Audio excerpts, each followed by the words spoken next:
Welcome to the Future Is Freelance podcast, brought to you by Zolo, the operating system for the solo economy. Every week we're serving up an audio cocktail of expert tips, inspired insights, and stories from the frontiers of freelancing to help you grow your borderless business to new heights and live life on your own terms. So kick back, grab a snack, let's get started. Rowena Hennigan works remotely as a university lecturer and adjunct faculty with TU Dublin, focusing on the subject areas of remote work skills and digital communications. She's a published academic author and received the Irish Education Award for Best Technology in 2021.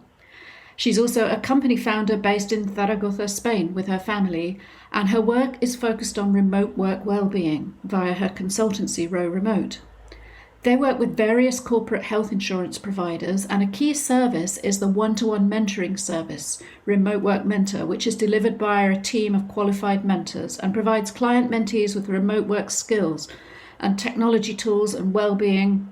Rowena is a passionate mentor and mentee herself and an advocate for the practice as a major form of professional development. Added to all of this, Rowena is an experienced traveller, combining remote work and travel sometimes with her family too, and an advocate for nomadism and remote work travel experiences.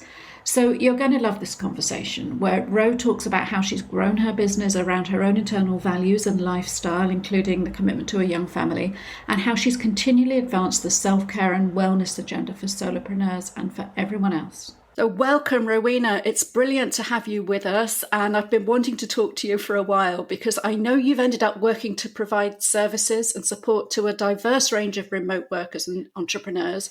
But you describe yourself as an accidental freelancer and solopreneur. So it'd be great to unpack that a little bit and understand how you ended up where you are doing what you do.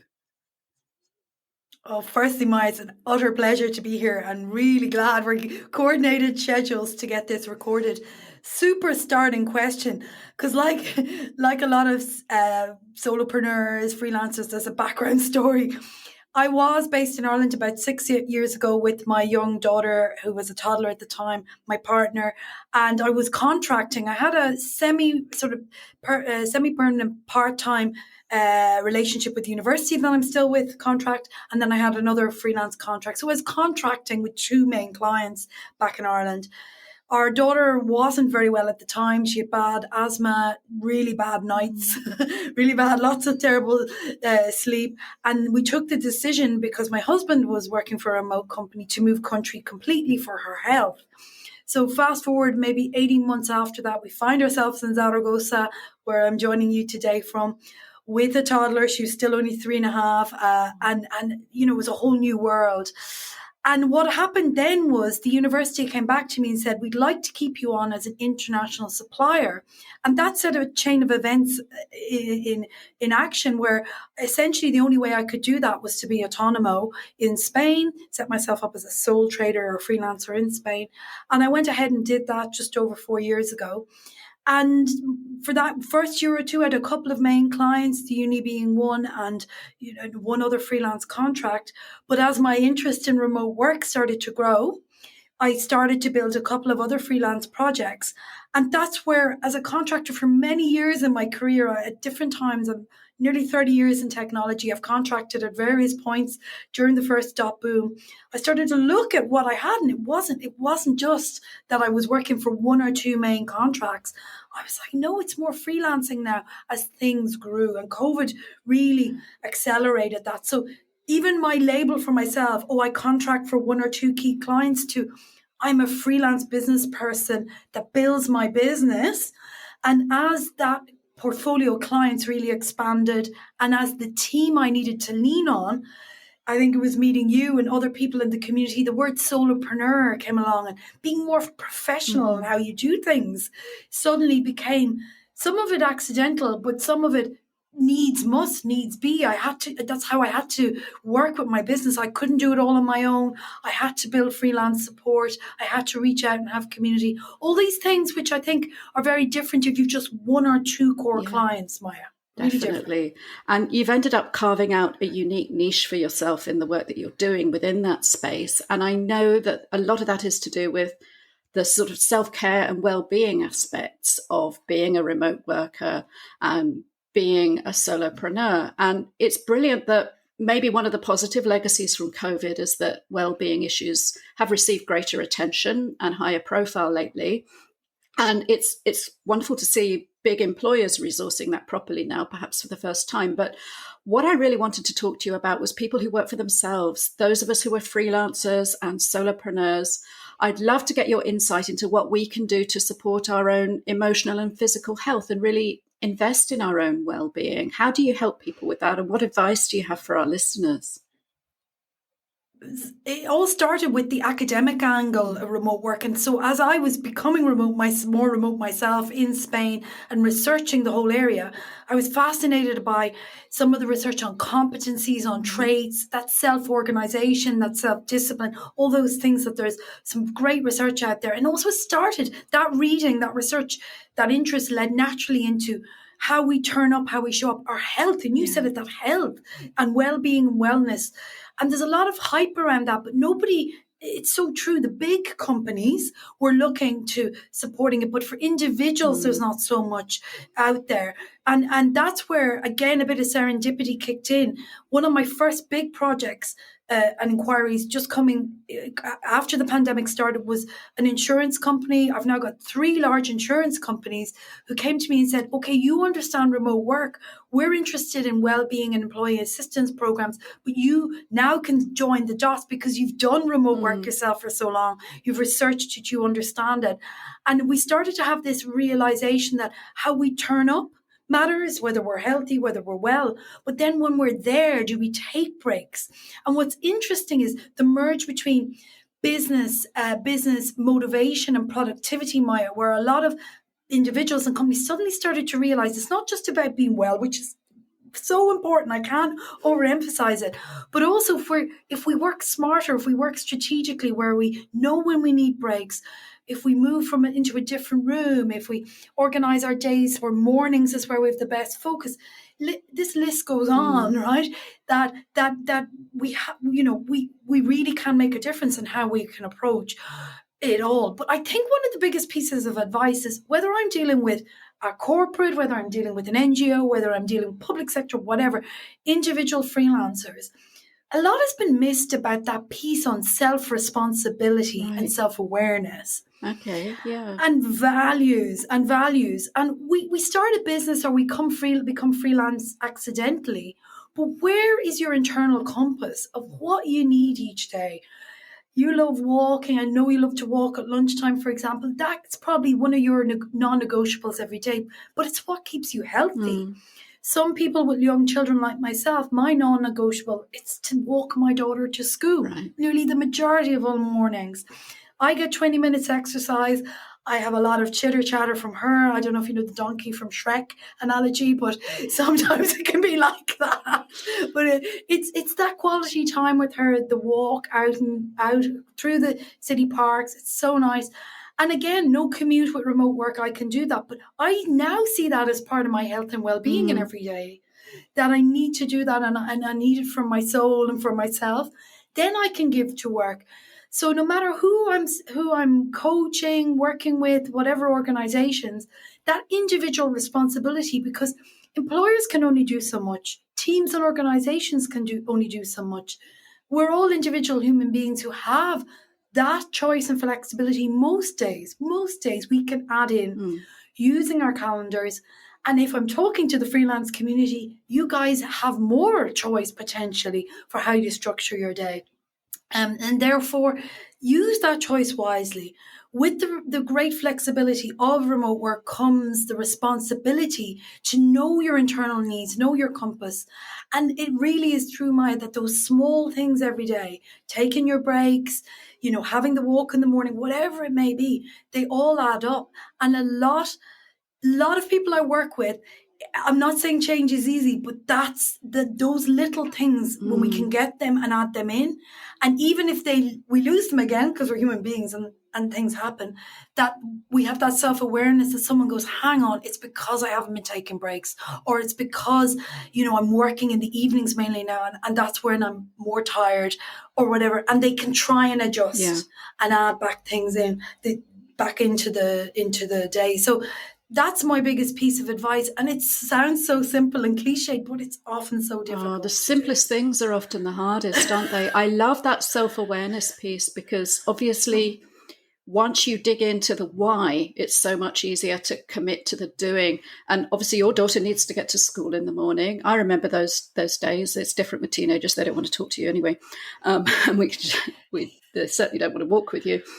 But it clearly, she needs to get to school. That's a given in your life. But you're so aware of the benefits that you get for your physical health, that you're out twice a day, you have that short walk, whatever else is on your calendar, you schedule around that. And also for your emotional health of connecting with your daughter, catching up on the things that are important to her, that it's easy to lose sight of when you're working hard during the day. So I think maybe if people can really think about the why and what the multiple benefits are, they can see so much more in that break. It's not a break from work. It's actually something that's going to fuel you and empower you.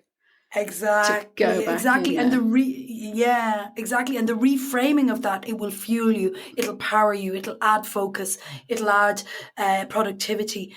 Interestingly, even my thinking on that is extended when I'm on a project that's challenging, or I'm trying to come up with something very solution orientated or creative. Often the answer is take that extra day off. Yeah. Take the long weekend, disconnect completely. Take the extra half day, go and sit in a park, whatever. But we feel, and we have to be aware here of the addiction to technology as well. It is a big part of it. We feel stuck to the machines. So exactly as you said, that self-awareness, the why, and then can you remove yourself? And then knowing yourself. The only other thing I would add is some people will listen to this and they'll go, no, I don't have the self-discipline, or I hear what you're saying, but as you said, Maya, it's the hardest thing for me to do. Then get some accountability with someone else. Find some help, find some structure. And it doesn't have to be paying anyone. It can be someone you buddy up with that's also a freelancer that wants to support. It can be via reminders on calendars, whatever it may be. Some whatever reinforces those benefits, or reward yourself. Some people work with rewards, but there's lots of ways to. If you feel like you need that extra support, there's lots of ways out there that don't cost a lot, other than a little bit of effort and intention, that can really bolster that up. Yeah. I know, for example, you're planning your Camino walk. Little goals can help us. Yep. This sort of deferred rewards or challenges in the future that you have to pre-commit to. I think these are the things that are going to help solopreneurs, because they haven't got those corporate structures. The big employers that are bringing you in to do employee wellness, that's great, but that kind of hands it to people on a plate. And most of the people we're talking to are people who've rejected that kind of lifestyle and mentality. And they're setting up their own thing. They're doing their own thing. They may be thriving in that, but it's just to be aware of the risks of that hustle culture, and the fact that the risks are greater for solos, and that you haven't got a line manager coming along and saying, you look like you need to take a break now, or you look a bit stressed, or step away. If you don't build those things in for yourself, then no one's going to help you with that. So I think that's amazing advice. So true. But also, I wonder, having worked with some individuals on these types of areas who don't have that corporate framework, I also wonder how you see yourself as a solopreneur. Why did you choose solopreneur? Why did you choose to work remotely, which many maybe tuning in will have done? And remember that the benefits and the values, you can only enjoy them if you're well. Whatever about anti-hustle and burnout and all the risks, why not, right? Also think that you chose this way for the liberty it can provide, for the flexibility, for the choice it can provide. So I'm being quite direct with people there. Remember, you've chosen it. So, if you need to remind yourself by writing on the fridge, I chose this way of working to reap the personal benefits every day. And sometimes we need that reminder. And I want people to be kind to themselves, because it's natural to want to do very well and build your business, but so I totally understand. So I want people to be kind to themselves, that you want to have a balance between that chasing the business, building the business, right? But in a healthy way, where you have the fruits to enjoy it, when you can chill out and relax, when you can recover. And remember again, if it's It feels better for you to frame it as smarter working, smarter solopreneur, smarter freelancing, where you do it in a healthy way that is sustainable. Absolutely. And there's all the evidence is clear now that hustle just leads to burnout. Actually, if you want to, if you're thinking, I want the best for my clients, for my business outcomes, you have to look after yourself within that. Burning yourself out for your business is not going to be sustainable for you or for your outputs, whatever you're trying to deliver, whatever the reason was that you got yourself into that state. You can't keep it up forever. And you absolutely owe it to yourself. And one of the ways you might do that is by collaborating. And that was the next area I wanted to explore with you, because you are clearly a solopreneur by choice, by lifestyle, but in order to deliver the kind of contracts that you're now working on for larger organizations, you collaborate with other contractors. And I'd love to unpack a little bit how that works, how you communicate, how you work together effectively, because I know they're not local to you. So tell me about how you deliver on those kind of big contracts. Well, I guess I had to come to the realization I couldn't do everything on my own. So I want to share that with people as well, because the nature of someone who's quite entrepreneurial, freelance orientated, I'll use this very generously because you might need to hear it today. We're all high performers. We're all pretty organized. We're all pretty skilled. In general, we've chosen this route, not because it's the easiest one, right? It's because it gives us those benefits that, like I said. So you also need to realize when you need to delegate. So I think that's an interesting point. Anyone listening that's kind of going, what is worth your while to look for a subcontractor or look for someone to help with you. But what's interesting for me is that started even now 2.5, 3 years ago around COVID again, where I quite quickly realized the demand for my live time, for me in person, for me training, for me coaching one-on-one, etc., for me doing my consulting, quickly meant that I needed someone else to help with maybe coordination, marketing, writing, the things that support all of that to build the business. So, and also for some of the insurance clients, I needed some extra support. So I have an extensive team now of about 7. They're all part-time. Let's make me very, very clear. We have memorandums of agreement in place in most of the cases, right? Very, very simple, not strong contractually, but I've almost 3 years experience with the oldest on the team, or the one that's been around longest on the team.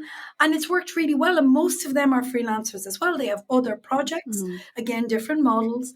And it's basically trust and respect, Maya, where it's just worked out. And sometimes we adjust.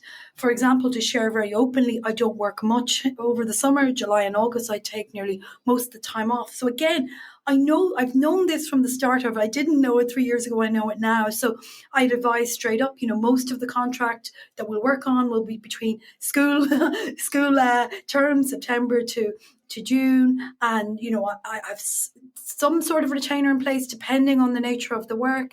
And they are global. They all know each other, right? They've met on a couple of social calls. Again, depending on the amount of work they do, they may work together on different projects. And, some months I can be working more with 1 or 2 than others, depending on the project. But again, it's worked out really well for me to build my business. And nobody's on a permanent contract. Everyone else is working in the same way. Expectations are set.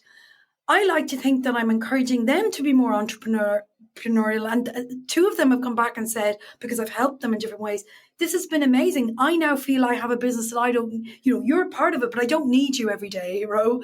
And that to me is, when people talk about building a business, when founders talk about building companies and teams, you're getting the same types of satisfaction. It's interesting to reflect on it without all the same commitment, because I felt at this stage in my life, I didn't want to build that full infrastructure.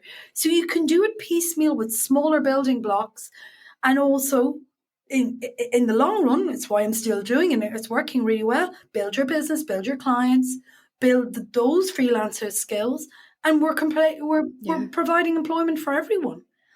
And it's really interesting because from a professional and personal development, maybe it's even better model for some people, if that makes sense, rather than the corporate model where it's less risk for me, of course, but it's also creating more entrepreneurs in the world.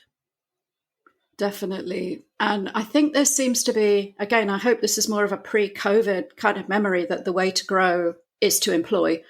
and you have to get funding, and you have to own people and expect them to work ridiculous hours for you, often for future equity, low starting salaries, and quite possibly burn themselves out through that process. And their only reward is vested in your future success.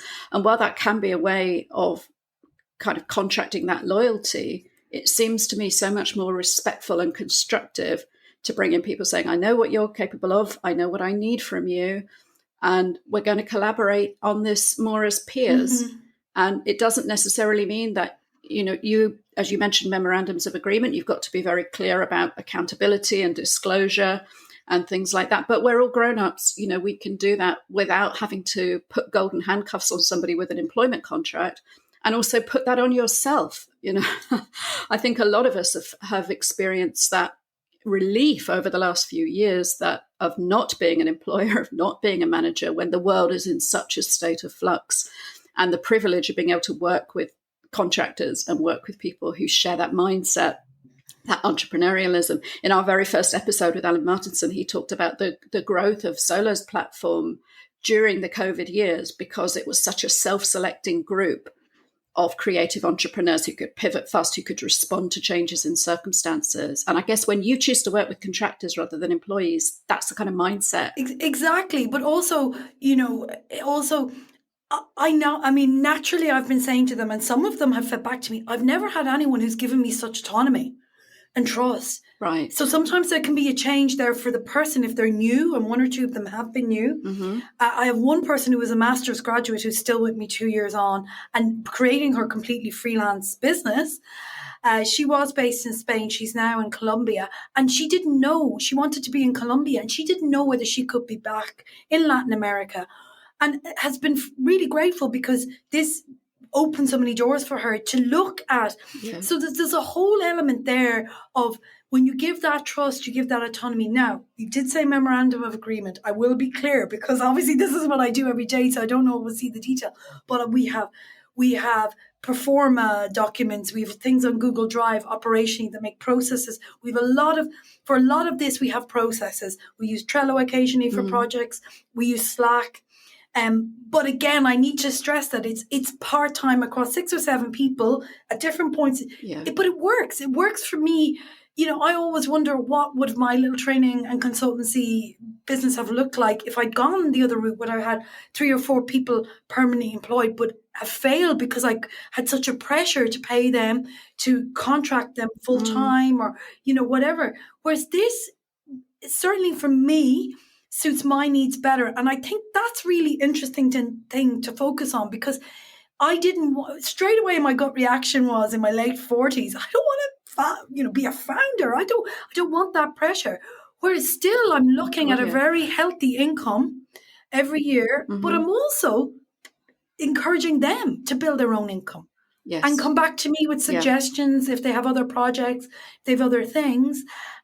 With all of them as well, just a small point, with all of them that I bring in on projects, I introduce them honestly as, this is X and Y, they're based here, we work in this model. Could you please also provide a recommendation to them directly on LinkedIn or elsewhere after the project? Because they're building their own independent business. And just think what that does. So a few of them have really garnered support and exposure through that and built their own. and I guess maybe it's the stage in life where you want to help people grow, but also let them walk and run when they're ready, which is very absolutely different from the employment model. Very different. Definitely. And I think there's probably, you mentioned that you've had someone who's been with you for 2 years along that path. Again, I think going back to the sort of startup employment model, there's a sense that you hire people and you develop them and then they go. And their next step is going to be without you. It's going to be taking all that you've invested in their skills and development to someone else, possibly a competitor. Whereas the structure that you've created, sort of interlinking solopreneurs together, means that you can stay in collaboration, even if you have a fallow period where you're working on different things, you're still in touch, you're still networking and supporting each other, encouraging each other and, helping each other grow in what you're doing. And then you're available there to collaborate again when the next appropriate contract comes up. So Yes, exactly. it sounds like an incredibly powerful, flexible thing. It is. And I have to take the opportunity to also, I know we both know Lorraine Charles and Namal, but I do have one of the refugees from her program out of MIT that helps me with web support, Right. who's based in Africa. And so in that 7, I'm including, there's a person with a full-time job that does a little bit of design work as I need it, a few hours a month, but it's perfect. Yeah. And so she, that of every kind of mix. So it's what suits me, what suits them. It's actually interesting because it is the definition of flexible working when you can do that, through to a refugee where the few hours work a month I do for him perhaps is or he does for me and I pay him, is life changing. So again, all of that it's so diverse. It's so diverse. And who knows, if we spoke again in a year's time, what that would look like. And what it would look like is how it suits my business needs and theirs, of course, as well, in due course. But it is more flexible than anything you can do with permanent contracts and a structure that by its nature, for the time it takes to set up, is more rigid. Yeah, that's brilliant. And I love the fact that it all comes down to that self-awareness of what you need, of what your business needs. And you bring that to the table so transparently and authentically that other people can align around that and say, yes, that meshes with my priorities right now. So we can do this thing together and we can work alongside each other for this time. There's nobody bringing the wrong expectations or commitments to the table. You're just, it's so, I suppose, egalitarian. I try to find the right words to describe it. It's a meeting of equals. And that's just such a powerful way to achieve something together. And I love the fact that you've managed to build this business for yourself, coming out of something negative, your daughter's ill health, and needing to find a new way to work, a new place to do it, and a new way to shape a business around her needs.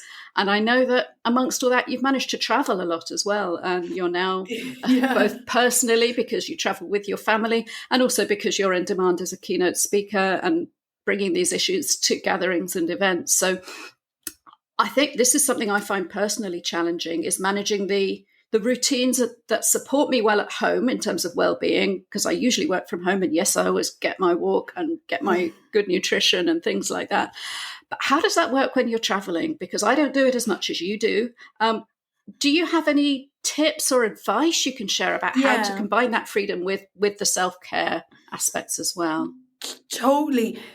I mean, obviously, I've just started back. I did a little bit of travel during COVID. I was lucky enough to go to Madeira to visit the digital nomad village there. I've got a big interest in some work in the digital nomad space as well, in my research and in the different consulting services I provide and keynotes. And also I went to Galicia for 2 weeks on a writing project to a co-living during COVID. So very lucky there. My family managed to move around during COVID as well. We were in La Peneda in Tarragona for 2.5 months, and we were in Gran Canaria last year. We're looking at Portugal this year. That's been planned at the moment for 5-6 weeks. But my biggest piece of advice there, we actually touched on, is about those non-negotiables, about knowing what you need. I'm also going to add in saying no, because there's a little bit of, I get asked to do so much stuff that I say no to. Right. Really and truly, I say no a lot, or I go for the virtual option. I have to bring in the planet. It's one of the reasons I love remote work, and I'm really careful about sustainability. So obviously there wasn't much plane travel during the 2.5 years, but I am very conscious when I'm asked to do things about, for example, traveling to the States or more longer.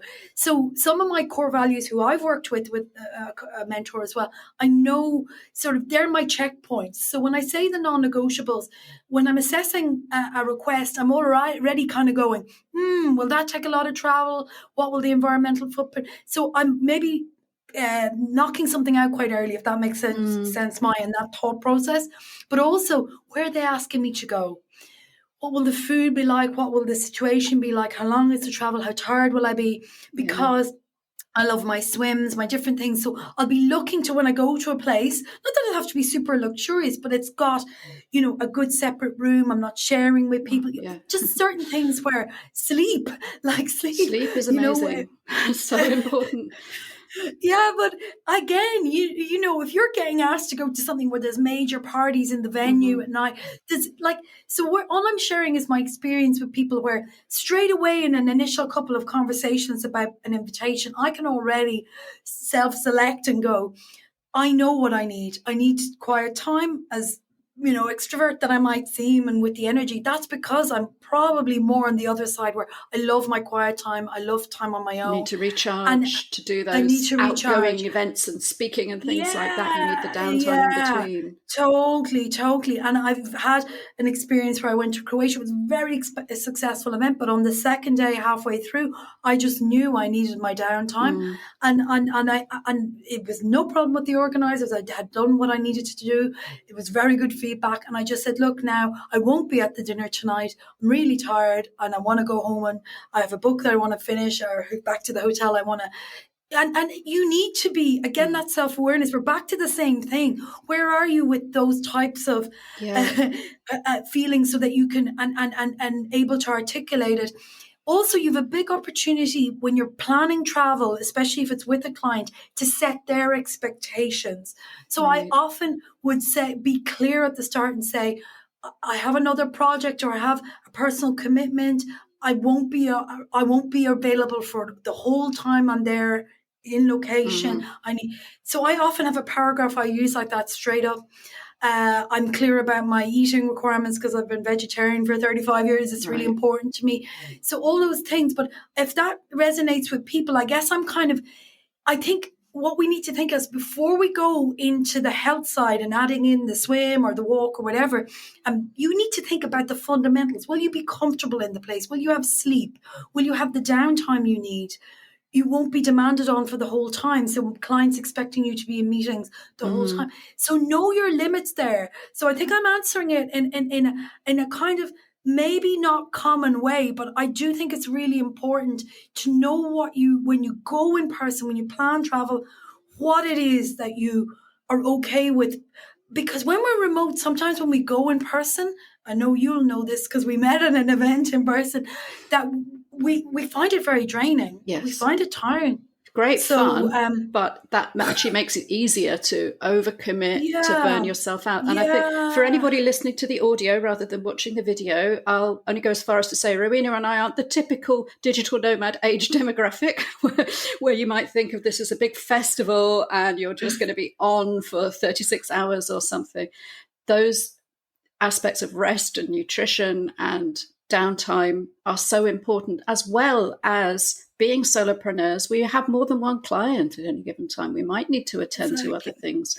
And I think the way that you describe making that very clear when you're contracting for the event in the first place, for that bit of travel, laying out those expectations. Well, yes, I'd love to come and chair your panel, but I'm also here with my freelance journalist hat on. So I'm going to be pitching other interviews and things which I'll expect to do there, because that's the only thing that makes it viable for me to come and do the thing you want me to do.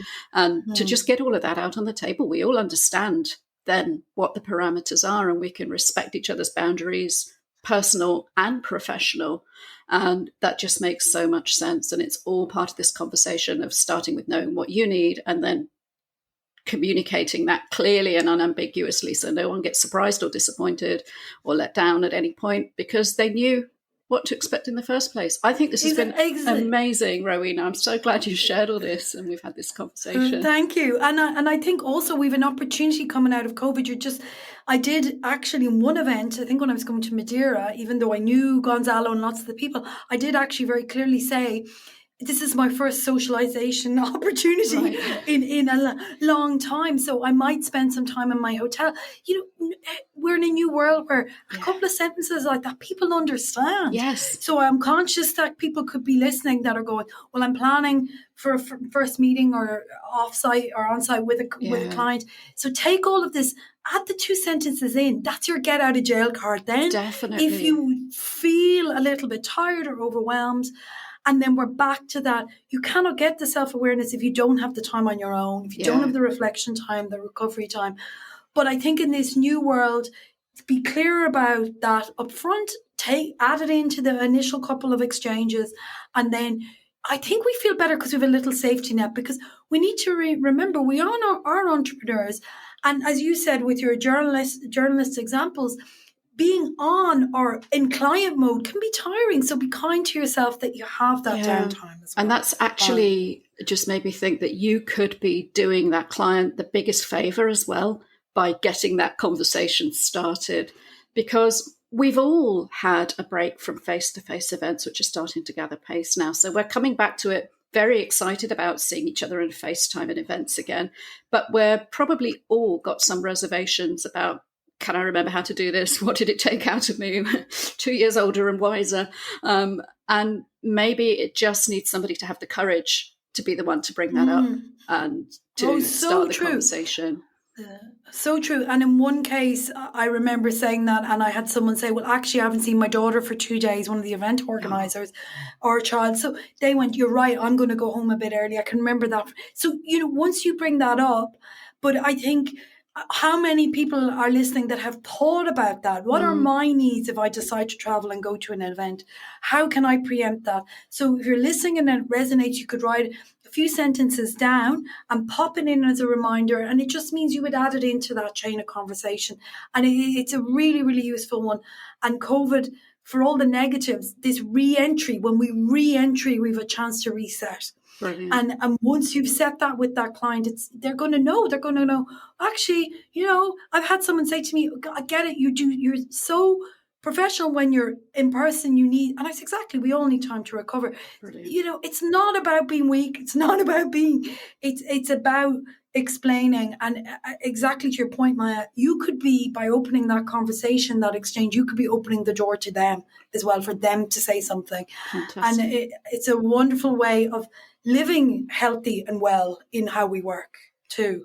That's been such a great insight. I think if people take nothing more from this conversation than that, it's, there's an awful lot to unpack here, but I think, people can just remember that insight to speak up about what you need, and then you'll be able to go forward into whatever your solopreneur life throws at you with a bit of enthusiasm rather than dread of anything that might be demanded of you. Exactly. Which is a good moment to check in. Ro, what are you excited about for the future? What's coming up for you? Well, I'm super excited. So as I mentioned, more excited than normal about the digital nomad area of my work. And I'm thrilled, privileged, delighted that LinkedIn Learning, and this is the first chance I've had to announce it on any podcast or a video interview, have commissioned me for a digital nomad learning course on LinkedIn Learning. The first time they've looked at nomadism. Brilliant. And so any solopreneurs or freelancers listening who like to travel, I get it. I one of the things why we've chosen Spain, we've chosen a very economical part of Spain so we can move around, sometimes just within Spain or the peninsula, but often further afield. My daughter, who's 8, has been to Vietnam, Indonesia, Malaysia, Singapore, Portugal, Greece, Gran Canaria, various places already. So we go away for up to 3 months every summer. We're a part-time nomad family. And luckily that story got to someone at LinkedIn. So I'm thrilled. It's been recorded. I spent a week last week honing my presentation skills on video. And the title of the course is Becoming a Digital Nomad. It'll be available later in June. And we can hopefully update the show notes, Maya, with the link. Definitely. Anyone who has LinkedIn Premium will be able to access it. But again, just from that big picture view, it's a wonderful, wonderful indication how much the world has changed when a major platform is giving such time to them. I mean, a few months ago even, they didn't have remote as a category for job searching, and now they're supporting training materials on how to do the digital nomad thing. I think that's absolutely fantastic. Obviously, we'll put that note into the show notes once it's available, but for now, what's the best way for people to keep in touch with you and the work you're doing? So you can obviously Google Rowena Hennigan RoRemote, but you'll find me mainly on LinkedIn. That's the main platform I use. Twitter as well. So pop in Rowena RoRemote. You'll find me on there. You can connect. You can follow. I've been doing updates on the filming. I'll be releasing the different links when the course is available. And it's just a pleasure to be here today and take the time. This is what these conversations are about. Because again, if this resonates with people, sometimes as solopreneurs, we don't always have the chance to reflect on our own business journey and how business and life journey. And that's what's been wonderful today. So anyone who wants to connect can connect with me on LinkedIn. But I want to thank you again, Maya, for the opportunity to hold this session. It's been wonderful. It's been really fantastic. Thank you for all the value and insight you've shared with Future Is Freelance listeners, and wishing you every success and happiness in the future. Thank you.